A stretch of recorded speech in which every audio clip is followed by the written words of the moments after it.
Hello, everybody, and welcome back to the Side Quest Sages podcast. My name is Luke Tatum. I'm Corey Sins. We are here today to talk about the Nintendo situation.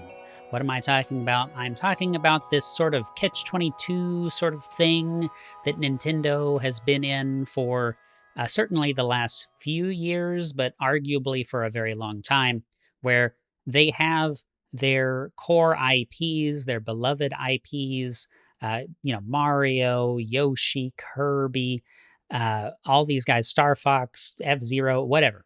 There's a long list of Nintendo IPs. Even Animal Crossing, perhaps, might even fall into this. But if they innovate, people are mad that they don't make the same game again. If they don't innovate, people are mad that they didn't innovate. If they try something new, it's a curse. If they don't try something new, it's a curse, right? No matter what they do, no matter how they position things, if they do a spin-off game, if they stick to the core series, whatever happens, everybody gets mad. Social media is an outrage factory, and everybody's always pissed off at Nintendo. And so I thought we might just talk about that and get into it. I'm going to talk about Metroid Prime because I just finished that, but we'll talk about a whole bunch of games and franchises and all that. So, Corey, where do you maybe want to start with this topic? Because I feel like it's an enormous topic potentially. Right. So you hit it perfectly. It's if Nintendo never innovates, they become irrelevant. If they innovate too much, they betray what made them Nintendo in the first place. That's the core of the catch-22 here. The players are going to demand novelty. Those new experiences, but in the same breath, they're going to, punish the deviation from what they're expecting, the risks that, a game company may take, outside of Nintendo even. But, and that kind of gets them into the box of, they have, they're constrained by their own standards basically. And that's the whole argument is where do we find the passage through the mountains on this, because each side of the mountains are tall and very charged with lots of emotion. Yeah. I mean, no doubt. So let me maybe start with the Metroid Prime thing because that's fresh in my mind. And maybe let me recap some of what happened up to the release of Metroid Prime 4, right? So Metroid Prime 4 Beyond, released in December 2025. It's still very fresh.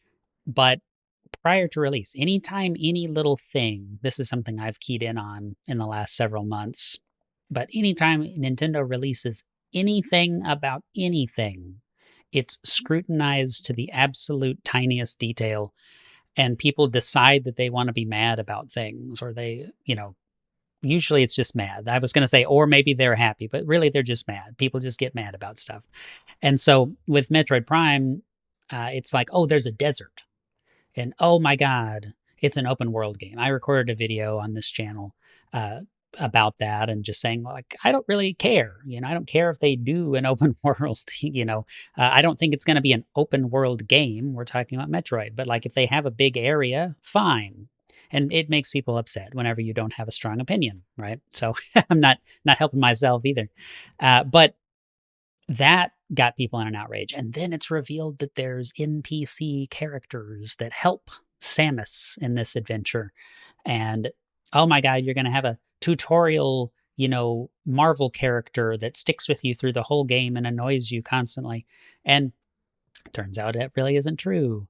And even leading up to the Switch 2 itself, it's like, oh my gosh, the Switch 2 has this characteristic and it's the worst thing I've ever heard. And oh my gosh, it's not going to be powerful enough to do this. And, it's just every single thing is this outrage. I can't believe Nintendo would do this. And so, I have played Metroid Prime 4. I 100%ed the game. I 100%ed, well, I take that back. I almost 100%ed Metroid Prime Remastered right before Prime 4 launched. So the big comparison that people are drawing is this Prime Remastered or Prime 1, the very first Metroid Prime game from the GameCube, versus Prime 4. So your diehard fans, that's the comparison. Now everybody else getting mad hasn't played any of them. They don't care. They just want to be mad about something, right?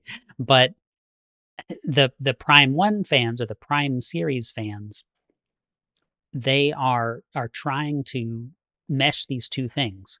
And I have to tell you, I completed Metroid Prime Remastered the day that Prime 4 launched. Okay, the same day, right after I finished Prime 1 again. I played it many times.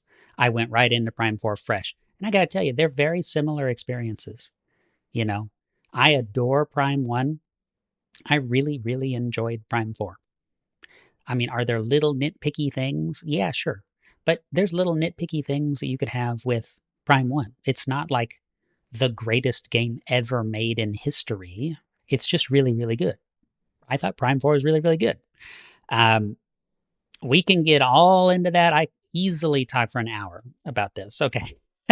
But it's like the complaints that you see are not even valid complaints a lot of the time. It's just to try to get views and try to get clicks and get, some of it's rage bait just to get people to post on your social media page so you can get monetized or whatever. It's so tiresome. So what is your take on anything that you're aware of? Because you've played Prime 1, isn't that right? Yeah, so I loved Metroid Prime, and I think I don't have the context for what came before it exactly, and I have just a little bit of the things that came after.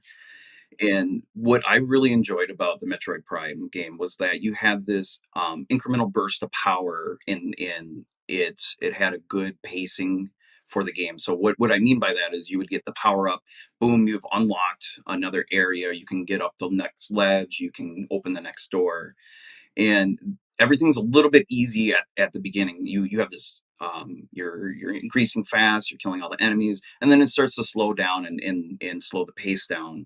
And so you got like I would say the difficulty kind of catches up with you. You can see that in like the Jedi games that have come out in the last couple of years where they kind of I don't mind games that section off areas if they have a reason to, because of those tools and things that you have to pick up along the way. So I love that about games. So um I think if and maybe you can answer this, if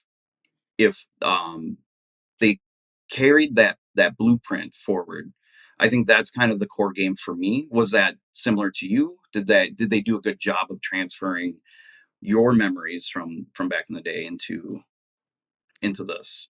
Yeah, I mean, so I know you've only played Prime 1 and a lot of people have only played Prime 1.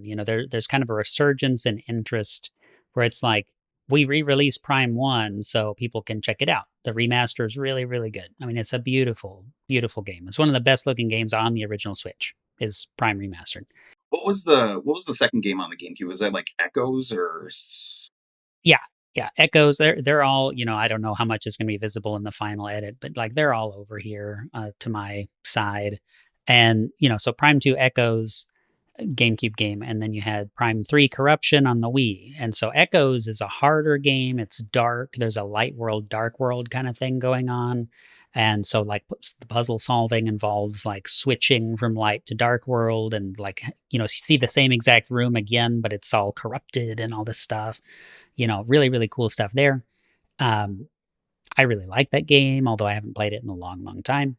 And then Prime 3 has a lot of NPCs, just like Prime 4 does. It has more people from the Galactic Federation, and there's dialogue and stuff like that. And it's weird. A lot of Wii games were weird, because of the motion controls and some of the things. It's like, this is sort of the same, but also not. Zelda Skyward Sword and some of that stuff. It's like, this is something, but it's not a bad game by any stretch of the imagination. It's just different. A lot of Wii stuff, especially before the release of that Wii Motion Plus like attachment thing that improved the motion tracking of the Wii. It's like almost maybe they should have just waited until the technology got a little better before they put the system out, kind of thing. You could maybe argue that. But I'm getting off track. So Prime 3 has a lot of the elements that Prime 4 has, and yet Prime 4, you have people out there like there was a big site that just gave it a 4 out of 10. And I have to tell you, like, most people have never even played a 4 out of 10 game. Like, that's like garbage, you know? Right? You know, this is not a 4 out of 10. I don't care if you want to give it an 8, you know, and I'm not one that says that scoring of video games, grading of video games or movies or shows or any of this stuff is an objective thing. Like, it is a subjective decision, but the people who are giving Metroid Prime 4 a, 4 out of 10 or a 5 out of 10 would not hold other things to the same standard. You know what I'm saying? I think that's where my like kind of irritation with this situation comes from. It's like, what are you talking about? You know, this is a great experience. Aside from like you said, like the rage bait and things like that for social media clicks and things like that. What would you say was a reason for that for? Yeah, I haven't read that review. Okay, so I haven't read the complete context of like that specific one. There's a couple of pretty negative reviews out there, but it's like I know what it's going to say without looking at it almost. I hate to be that way. I should look and give the full context. And if somebody actually wants like a deep dive on this, okay, I'll go read it, right? But it's, oh, we introduced NPC characters. It ruins what made the original Metroid Prime great, which is like environmental storytelling and things like that. You hear these same buzzwords all the time, you know, environmental storytelling, the great soundtrack. People are mad that the desert in Metroid Prime 4 doesn't have like a cool song that plays. It's very like it's got this light kind of choir kind of thing going. It's very desolate and very bleak, and it's people act like they forgot to write a song for that. Like, well, first of all, there is a song that plays. It's just bleak, you know. And second of all, that's environmental storytelling, right? It's a desert that doesn't have any music playing. Like what? It's telling you something. That's another thing that I think Metroid Prime does really well is that isolation too, because you get to a point where it's just there's nothing around. It's quiet. You're left to your own devices in a way, and you have to make something happen. So I think um, that's something that really stuck with me on that game for sure. Did did they have a good treatment of Samus? I mean, the whole thing is just Samus like Ara farming. You know what I mean? Like she's so freaking cool. The new suit is cool. There's a couple of new suits. You know, they're super super cool. I've got my little amiibo over here, and it's freaking awesome. Like I love this thing. Um, the suit is great. I'm gonna try to get it to focus on that. There you go. Look at that. It's a beaut. You know, and this is fun. This right here, this bike, riding it around in the desert, this is fun. Okay. It's not like it's not a racing simulator. It's not a game about driving a motorcycle. Okay. So again, you just have to like, you have to have some sort of standard when you're complaining about things. Like, okay, I don't like the bike part. Fine. 90% of the game is not the bike part. Okay. Especially if you're not trying to 100% it. If you're getting all the green crystals in the desert, great. You're going to be on the bike some more. But like, if you don't like doing it, just don't. Just don't do that. I don't understand. I just don't understand. So let's take this out of Metroid Prime 4, unless you have another question about it. But, you know, this thing that we're talking about with Metroid Prime 4 extends way beyond just the Metroid franchise. You know, Metroid franchise, it's almost like the Star Fox or the F-Zero franchises. It's like you don't get a new game for a long, long time, and when it comes out, it's not the same thing as the old game. So it's like, what is this? You know, Star Fox is maybe a good example because you had Star Fox Adventure, and it's like, well, Star Fox Adventure is like a Zelda game. It's a third person puzzle solve, run around the world. You know, it's like, what the hell is this? You know, Star Fox is an on rails shooter franchise. What the hell are you doing?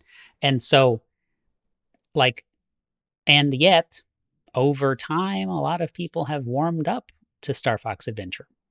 You know, and it's like, So were you just mad? Were you just like, is this just hurting your feelings that we're not making exactly the same game over and over? Like, I'd give anything for a brand new classic Star Fox game. Like, give me Star Fox 64 again on the Switch 2, built from the ground up, 4K 60 FPS, beautiful, beautiful game with, the same kind of thing, on rail shooter. I'd love that. I'd love it. Right? It doesn't need to be literally Star Fox 64 again, though. They can innovate. They can do some different stuff. You know, um, it's not going to make me mad. I like to have fun, Corey. If you make a game that is fun to play, I will enjoy playing it, whether or not people are mad about it on the internet, right? And I don't know. You have Mario Kart World, don't you? Okay, so let's talk about Mario Kart for a second, because Mario Kart World is, again, it's if you go on Twitter X, it's just so tiresome. People are, oh my god, the open world is boring. It's like, well, it's got an open world. That's cool. It's got some new stuff going on. It's got Knockout Tour. It's got some of this cool stuff. Like, because it's not exactly the same thing as Mario Kart 8 Deluxe, with all of its years of DLC, with all of this stuff. Like, that's a Wii U game. You know, they have they have a lot of content that they have released over time for Mario Kart 8 to make it the full-on deluxe experience. And yet Mario Kart World has a huge open world, all this cool new stuff, game chat features, all this stuff, interconnected experiences between the tracks. Really, it's a lot more than the number of tracks that it shipped with, because of all the ways you can connect them together. There's a lot of stuff you can get out of that. And people are like, oh my gosh, it has fewer tracks than Mario Kart 8. It's like, okay. What do you think? I There are definite things that getting some sun here. I definitely have loves and hates on the game. I won't say it's like dislikes.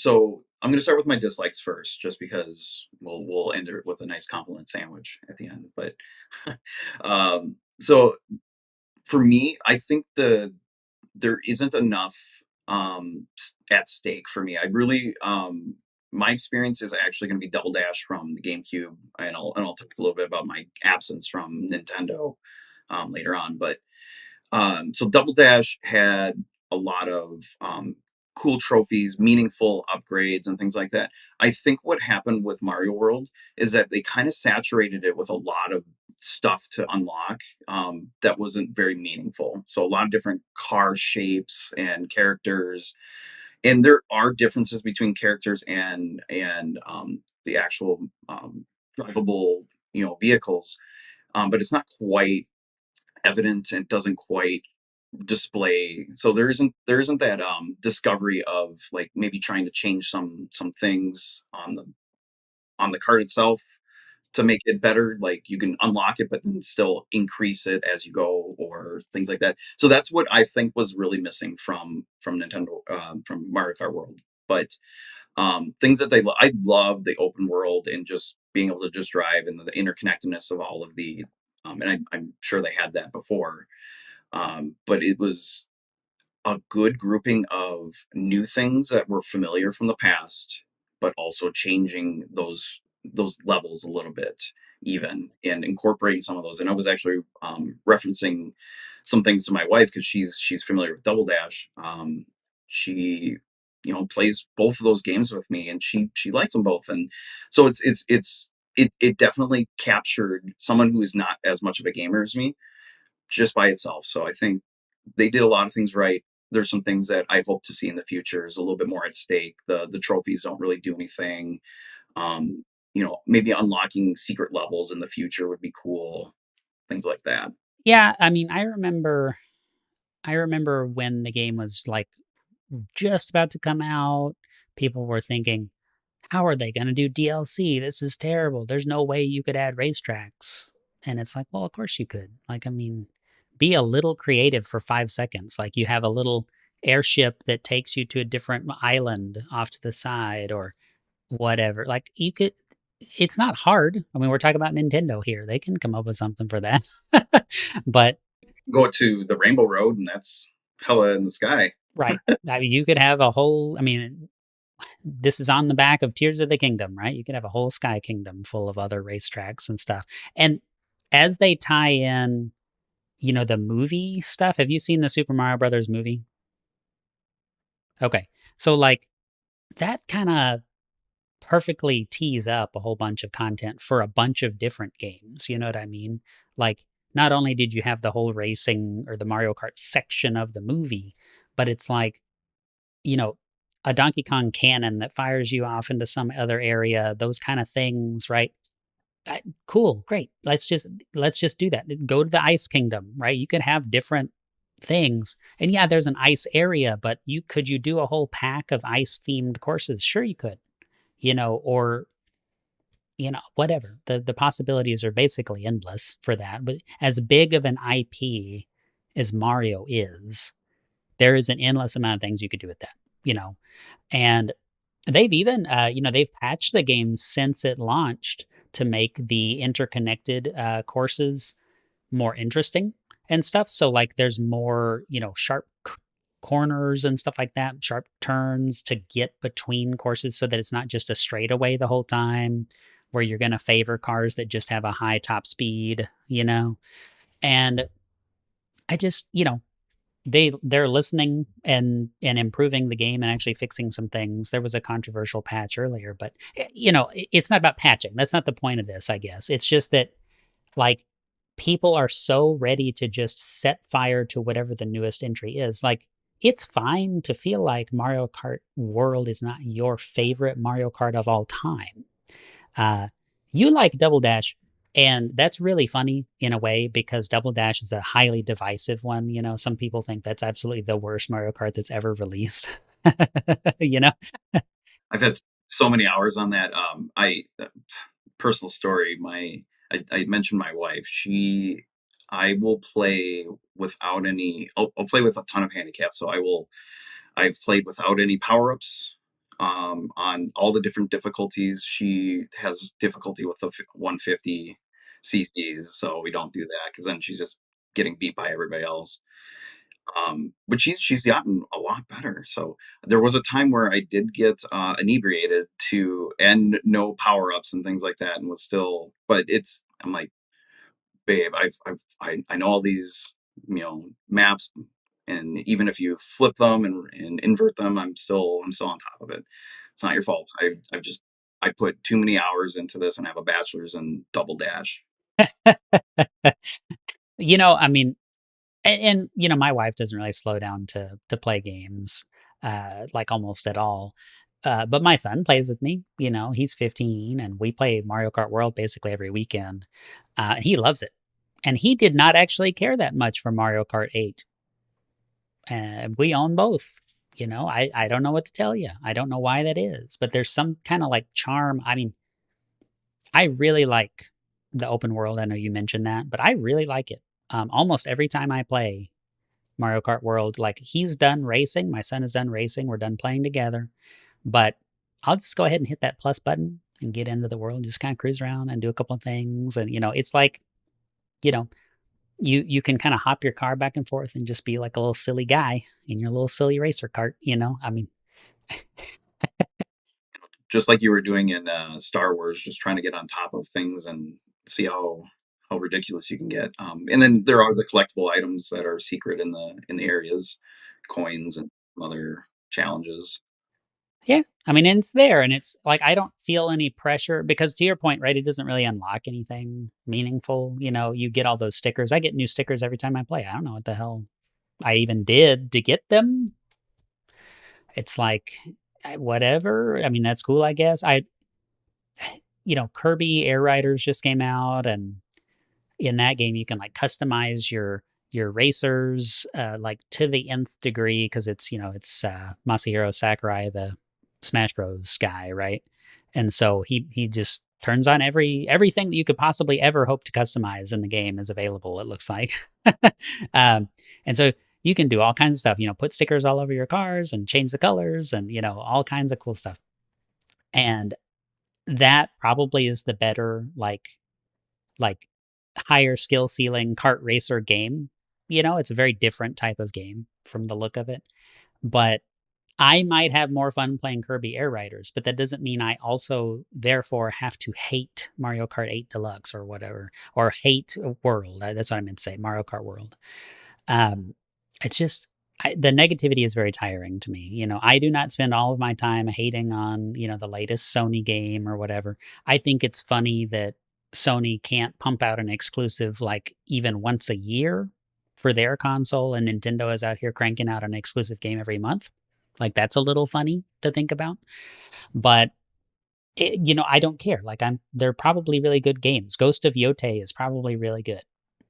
I don't have a PlayStation, so it doesn't affect me, But Ghost of Tsushima is really good. I really liked it.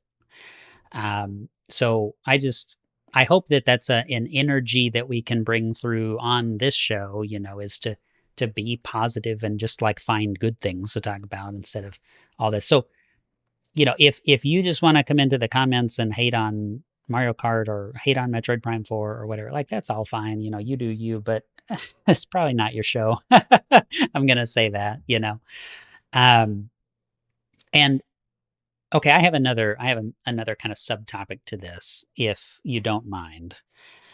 So what we have seen so far, right? Because you have the sort of, let's say, performance snob sort of attitude that's out there too. Well, the PS5 Pro is 100 bajillion times better than the Switch 2 in every way, and it's just no comparison. You see something like Final Fantasy VII Remake running on both systems, looking almost exactly the same. Yeah, but it's 60 FPS on the PS5, right? And it's only 30 on the Switch. Like, okay, that's fine. I don't care. I don't care. Um, I think I said this in a previous episode already, but like I played The Witcher 3 on the Nintendo Switch 1. It's the worst way to play The Witcher 3, but that's what I had available to me at the time. That's the situation I was in. I was stuck in bed for a period of time. And so that's what I played it on because it was portable. So anyway, the thing I want to kind of get into with that is this idea that games are releasing cross-gen right now, right? Mario Kart 8 is a thing. Mario Kart World is an improved version of that runs on the Switch 2. It's an exclusive Switch 2 game, but it started its life as a Switch 1 game. Donkey Kong Bonanza is on the Switch 2. It's an exclusive Switch 2 game, but it started its life as a Switch 1 game, right? They just said, well, let's stick it on the new hardware. You can really, really crank it up, to 11 in some of these aspects, put more foliage, more destructible things in there, and really get more out of it. Metroid Prime 4 is a cross-gen game. You can play it on the Switch 1 right now. And apparently it's the best looking game on the Switch 1, which does not surprise me. But it's not built from the ground up for Switch 2. None of these games are, or have been so far, right? They are, well, we wanted it to run on the new hardware because we're trying to launch a new console. It's not, let's make a Switch 2 game, right? So Metroid Prime 5, I think it's, no spoiler here. I don't think it's worth even giving a spoiler warning. There's going to be a Prime 5. Like it's a very clear setup for a Prime 5 at the end of Prime 4. And I think this story is going to continue that gets established in Prime 4. That game is going to be absolutely drop dead gorgeous because Nintendo's like internal studios, like Retro Studios and, the Zelda team and some of these guys, they know how to pull performance and graphical throughput from Nintendo hardware. Like that's why Nintendo has internal studios. That's why they have exclusive games and they crank them out all the time. Because a third party comes in and they just kind of lazily want to release it on the Switch or the Switch 2. And they say, oh, okay, that's fine. We'll just cap it at 30 frames and go on. Nintendo doesn't do that. They're wizards at cramming stuff onto a cartridge and compressing it and making it look gorgeous whenever they get it released. Super Mario Odyssey was a really beautiful game for the Switch 1 when it came out, right? And it still looks really dang good right now. You can play it on your Switch too if you want. It's a really, really good looking game. Um, Part of that is art style, and we kind of just had our "How much do graphics matter?" episode that we did. So go check that out. But got a reference, got a direct to other episodes. But this this idea, that it's because the Switch 2 is just this garbage piece of hardware, and that is where a lot of this comes from. Like arguments that people would never use talking about an Xbox or a PlayStation game.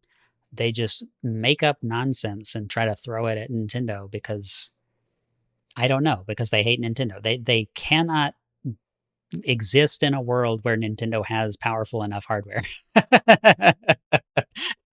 And so I don't know, man. It just sounds like a personal problem to me. There was the big betrayal in '91 at the CES where they said they were going with Sony for moving to digital compact disc gaming, and then just completely cut them out like the next day or something like that. And uh, so I mean they did it with purpose, and it kind of ties into what you're talking about, is that they get to control. And at the same time, at that time, I should say, they were competing directly with Sony and the N64 with the PlayStation.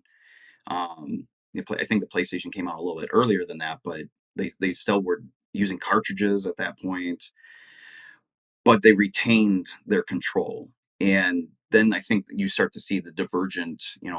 Sony's going to chase after the beautiful and the powerful, and try to robust, or build up their systems, whereas I think Nintendo innovated in various ways, some more successful than others, of course. Um, so they did it in a bad way.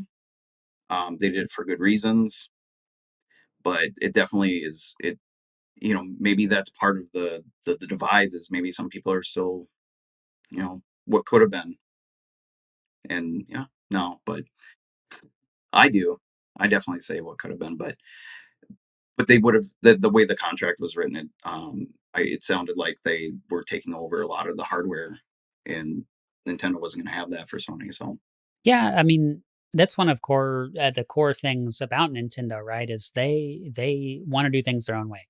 And like I have a lot of respect for Nintendo as a company. Yes, they do horrible things, and their anti-consumer things that they do. And like, okay, I completely acknowledge and will always acknowledge that. Going after somebody making a mod for an old Nintendo 64 game or something, like, or trying to emulate it or whatever. Like, is that really the best use of your time? Probably not. I wish you wouldn't do that. But a lot of the things they do are good. And I think that the track record that they have, for continuing to push the envelope forward, continuing to innovate, continuing to kind of shake the industry up. Like, why do we have this obsession with like handheld gaming systems and all that stuff? Well, it's not because of the actual first handheld device. I can't even remember what it's called right now. It's because of the Game Boy, right? The Game Boy is what popularized the idea of having a handheld gaming device.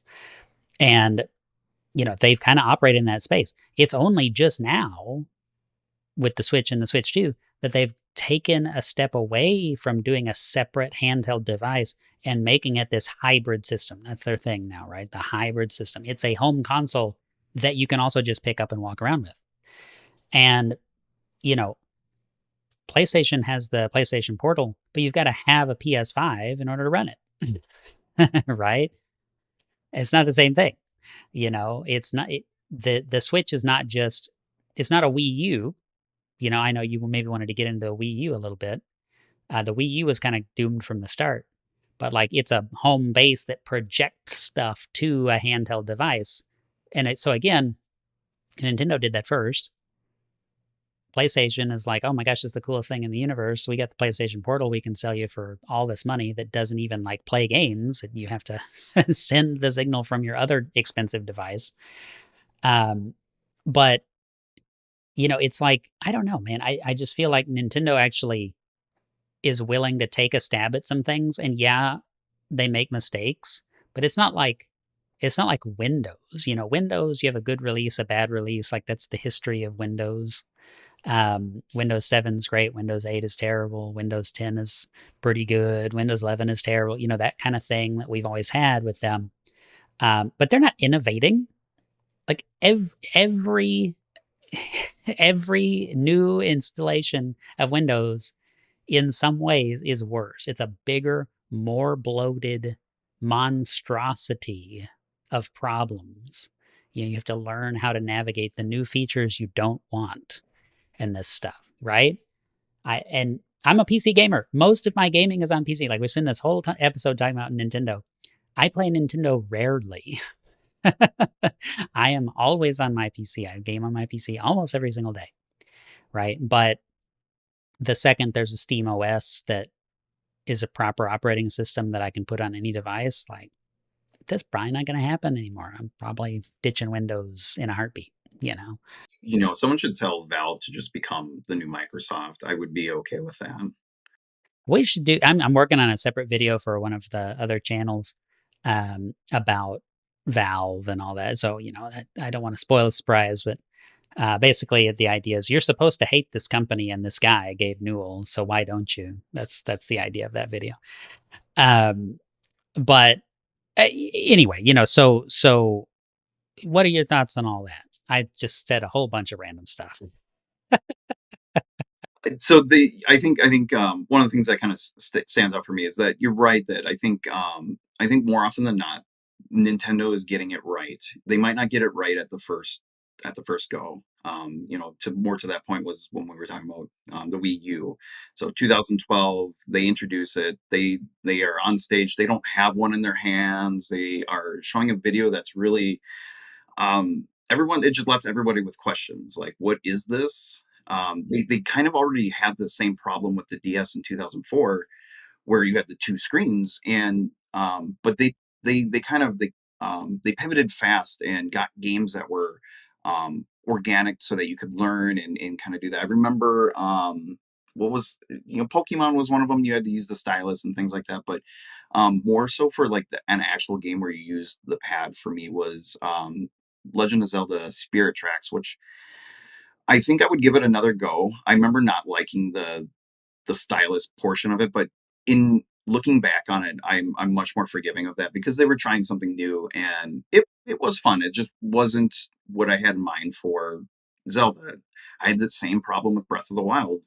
When I first started playing Breath of the Wild, I'm like, okay, this is Zelda, and what's going on?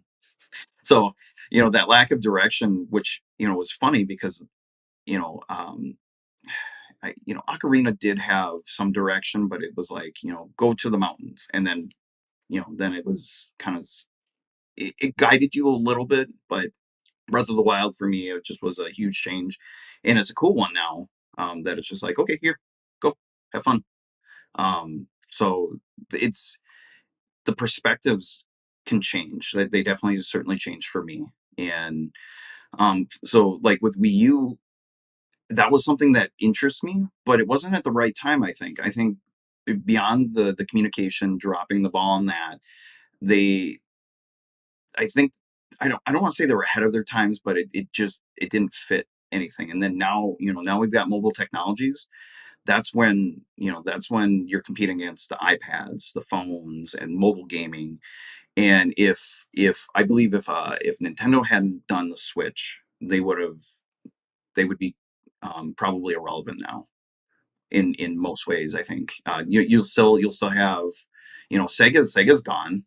Sega's still around though for the nostalgia factor, but they're the Genesis and all that stuff. You still have some arcade games which are so wonderful, but so you've got to walk that narrow path like I mentioned in the beginning between the staying the course and innovating and making everybody happy. You're just not going to.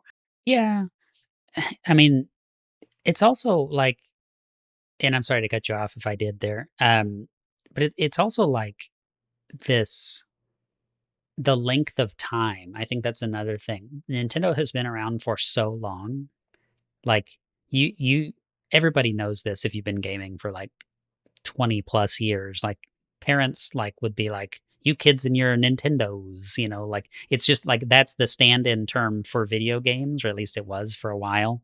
It's like, yeah, yeah, it's Kleenex, to face tissues or whatever, right? It's just it's that stand-in term. It's like it's the Nintendo. No, it's a Sega. No, it's an Xbox. No, it's but it's a Nintendo, right? That's what it is.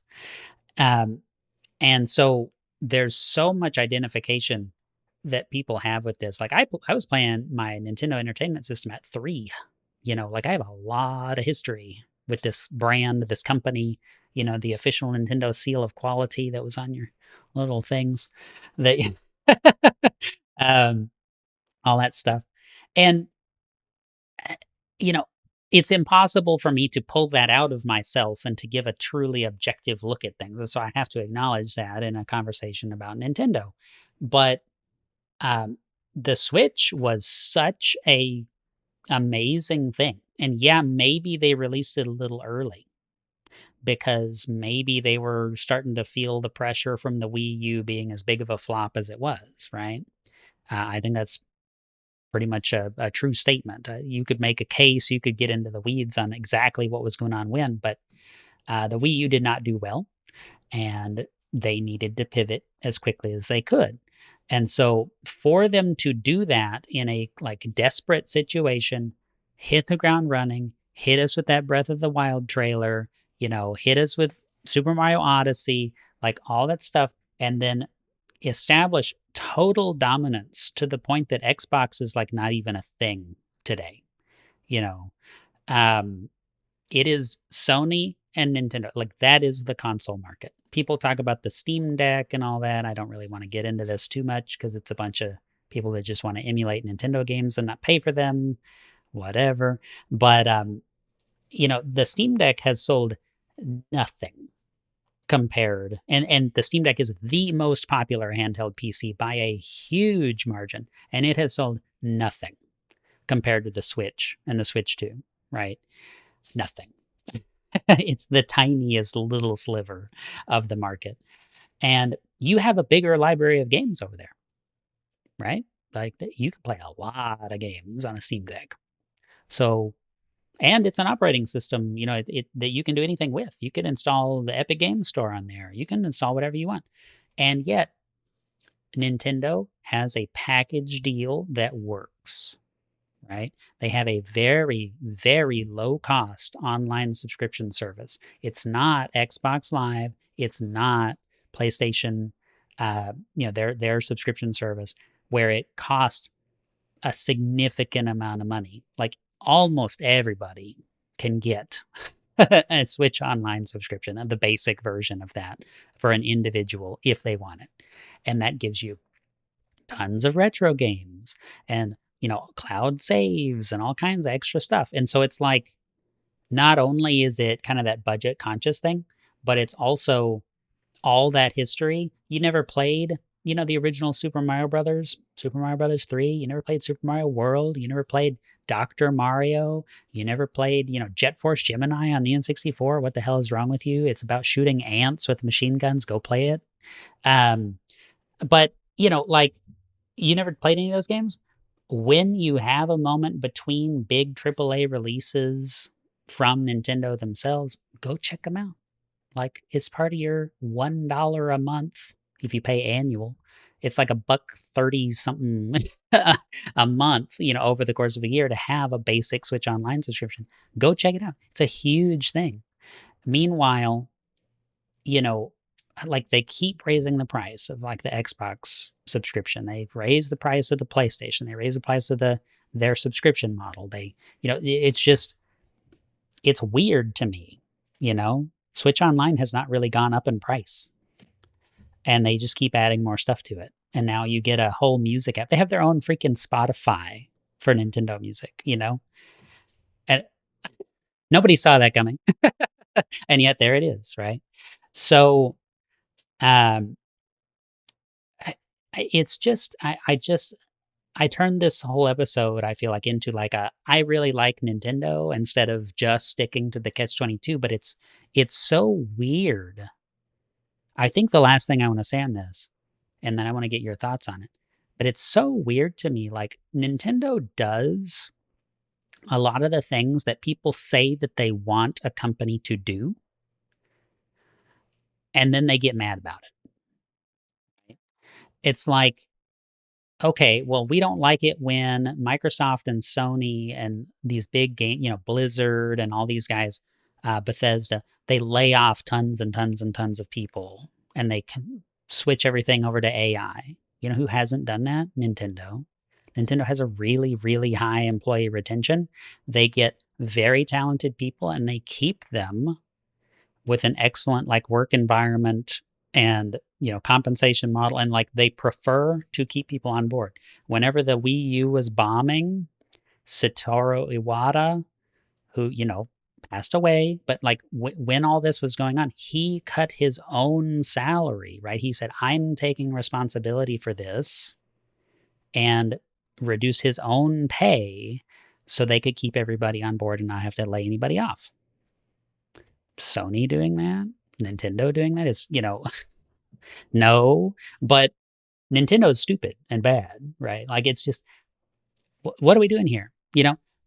I wish that Microsoft would preserve their good old franchises like Banjo Kazooie and stuff like that, and they like don't.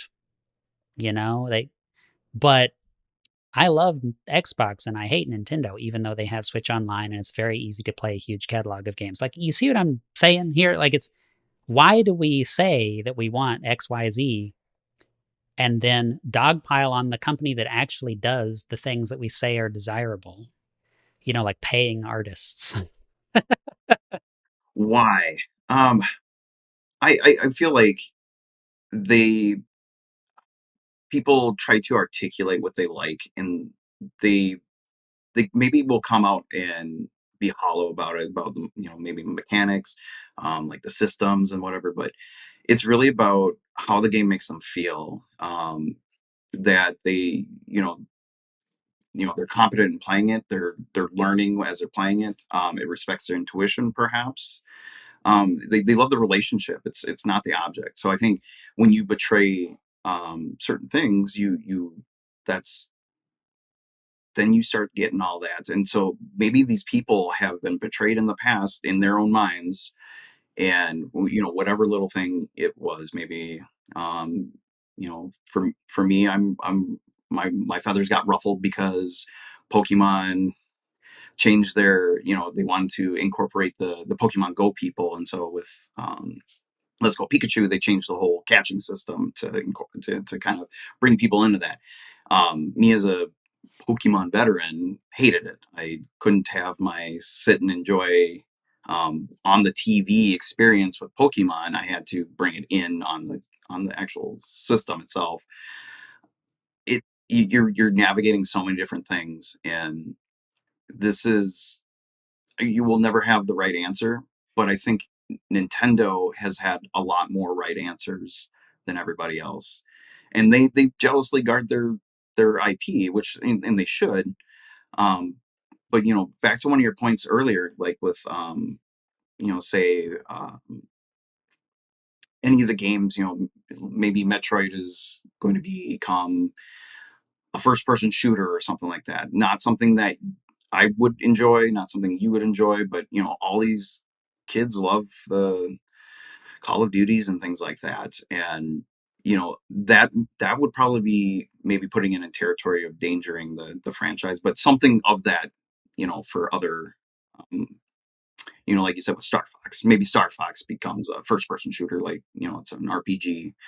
That might be a little bit more forgivable, and but just things like that, for instance, I think they can do those things, I think, but they have to communicate it properly.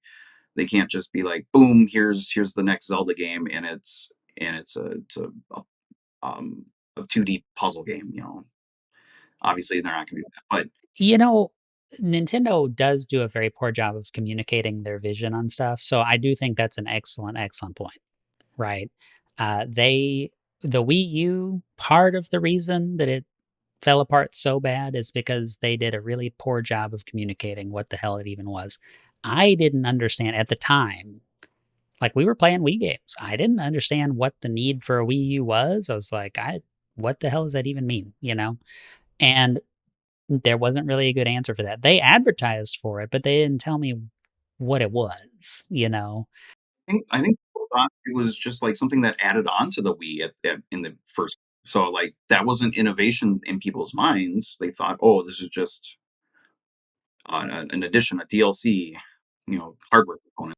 Right. And they definitely like I don't think they know how to market Metroid, so that's like another thing because you're talking about first person shooters and stuff. I actually saw a comment like this on social media like yesterday where somebody's like, why don't they just remove the lock on system and let it be a first person shooter? Why is Nintendo afraid to like let it be Halo or whatever? And it's like because it's, they have their weird Nintendo version of what this is. It's a first person adventure game. They have always consistently referred to the franchise as a first person adventure, right? Not a first person shooter because it's not Halo, right? They're trying to do something different, but they don't bother explaining that to you, right? Help me understand what distinguishes a first person adventure from Halo, Call of Duty, Battlefield, right? Like, you could be forgiven for thinking that Metroid Prime 4 is going to have like a multiplayer mode. One of them even did. Prime 2 had a multiplayer mode that nobody played. But, it's like that was a thing, because they were like, well, is that what the kids want these days? But they try. They try to see what sticks and they do different things. I got to tell you, like, I played Prime 4 to death. Like, I did not stop playing that game, and I do not do that very frequently at all. The last time that I could not put a game down was probably Crosscode, my favorite little indie game. And, uh, before that, like Assassin's Creed 2, like it does not happen that often to me. Um, but I was so into it. The music, the world building, I like the characters. I don't have a problem with the characters. If all you're getting for your decision making about these games, any game for any platform, if all you're getting is the outrage factory of social media, stop, put it down, like try to reset your brain a little bit and like perceive it as a regular person who wants to have fun playing a game. You know, it, don't don't just get latched on to these dumb little things that everybody dogpiles about. Like the whole thing with Miles McKenzie, the engineer, turns out to be basically barely in the game at all. Like he's a tutorial character and that's pretty much it. He gives you upgrades throughout the game. You bring little stuff to him and he upgrades your gun. And like, that's it. That's it. That's Miles. Ooh, man, the game is ruined. It's a Marvel movie. Like, no, it's not. Like, I, I just, I just don't get it. I mean, so we're ending where we began, in that sense.